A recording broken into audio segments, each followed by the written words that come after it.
तारीख गवाह है कि कुछ मुहाफिजों की तरबियत मैदान जंग में नहीं बल्कि झूले में ही शुरू हो जाती है।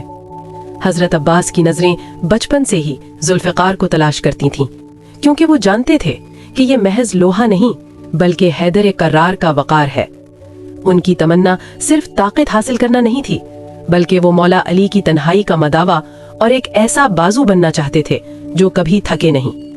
फिर दुनिया ने देखा कि बेटे ने बाप की ख्वाहिश को हकीकत बना दिया, क्योंकि जहां अब्बास खड़े हों वहां किसी और फौज की जरूरत नहीं रहती।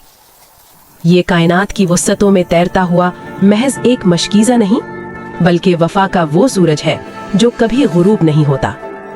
लोग सखावत में वो लुटाते हैं जो उनके हाथों में होता है, मगर सलाम हो अबुल फजल अब्बास पर जिन्होंने वफा की राह में अपने हाथ ही लुटा दिए। आज इसी अजीम कुर्बानी का फैज़ है कि पूरी दुनिया इस दर से सैराब हो रही है।